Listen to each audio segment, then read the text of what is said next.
Kalau presiden siapa kita tusuk? Anak Jokowi. Siapa? Anak Jokowi. Anaknya Gibran. Jokowi. Prabowo. Iya. Bilang dulu, mantap Prabowo. Mantap. Nomor 2. Oke, Bos. Nomor 1 presiden tuh Anies. Nomor 2 tadi Prabowo. Nomor 3 Ganjar. Prabowo. Siapa namanya? Siapa namanya? Milih Prabowo. Mana gue milih presiden, milih Nyong. Milih Prabowo. Nomor 2. Nomor 1 apa? Nomor 2. Presiden Prabowo.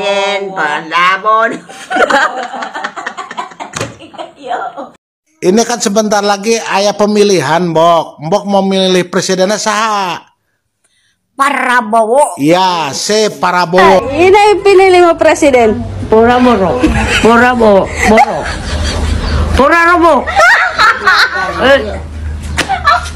Ya, nama Ropi Prabowo. Morotolu. Morotolu. Assalamualaikum warahmatullahi wabarakatuh. Bagus sekali. Karena apa ya? Dari ketiga program itu, dari nomor 1 BBM gratis, terus nomor 2 makan gratis, nomor 3 internet gratis, itu bagus sebetulnya. Bagus sekali. Tapi ada satu hal yang mengganjal.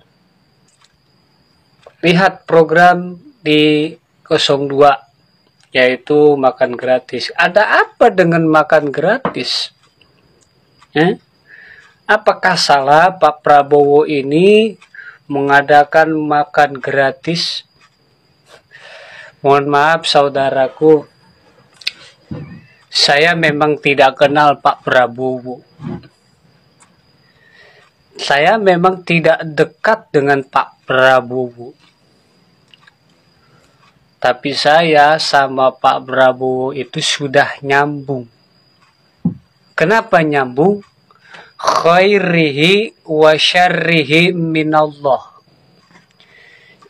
Jiwaku, jiwamu. Rasaku, rasamu. Tembus kepada Allah. Kok bisa? Jelas. Masih ingat gak kasus viral Kartika Putri yang katanya calon presiden tes ngaji, ya kan? Sebetulnya nggak perlu tes ngaji aja, calon presiden ini udah pada bisa ngaji. Tapi kita lihat di Pak Prabowo, ya, apakah kita bisa melihat dengan mata hati kita? Apakah kita bisa melihat dengan ma'rifat kita? Belum tentu bisa. Karena apa yang Anda lihat dari Pak Prabowo itu selalu salah. Gitu. Kenapa? Jelas. Pak Prabowo sekalipun dia nggak bisa ngaji, sekalipun dia belum tahu ayat suci Al-Quran, tetapi dia sudah menjadi ayat Al-Quran untuk saya. Loh, kok bisa? Jelas. Orang pintar membaca ayat suci Al-Quran, tetapi tidak ada yang bisa menyadari peran di dalam ayat yang kita baca itu.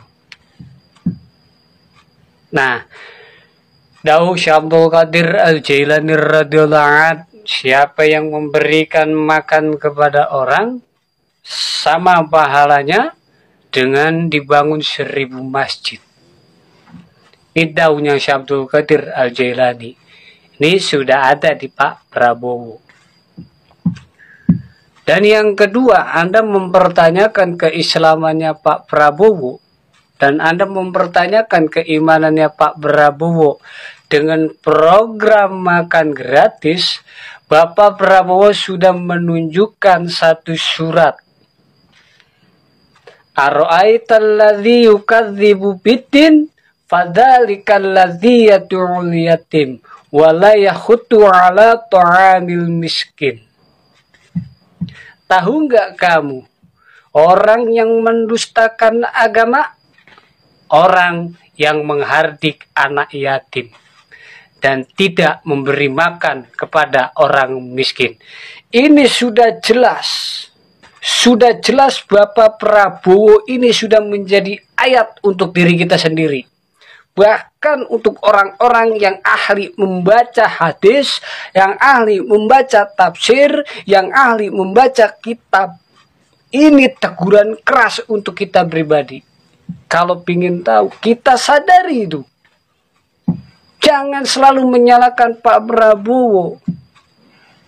Dikit-dikit program ini salah, program itu salah. Jangan. Kita lihat itu Pak Prabowo beragama Islam, saudaraku. Lewat ayat itu saja beliau sudah jujur bahwa dia itu orang Islam. Dia tidak mendustakan agamanya. Dia cinta kepada anak yatim. Dia cinta kepada orang miskin. Masih salah. Ada apa dengan hatimu, wahai saudaraku, sehingga kamu membenci Pak Prabowo segitu dalamnya? Ada apa? Apakah Pak Prabowo pernah menyakiti hatimu? Apakah Pak Prabowo pernah melakukan kesalahan terhadapmu?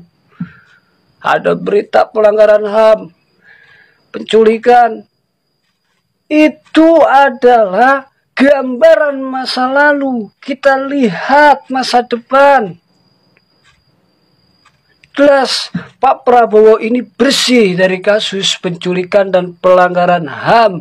Bahkan beliau bersih dari catatan korupsi.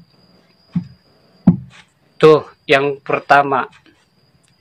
Ya. Jadi kalau Mbak Kartika Putri ini pengen ngetes ngajinya capres, Pak Prabowo sudah menjadi ayat buat seluruh rakyat Indonesia. Disitulah kehebatan beliau. Tapi kenapa dia kok tenang-tenang saja?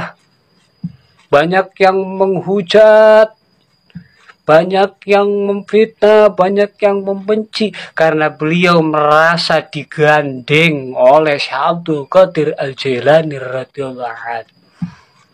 Bukan dia punya khodam, bukan dia punya tuyul atau semacam dedemit yang akan melakukan kecurangan. Tidak, saudaraku.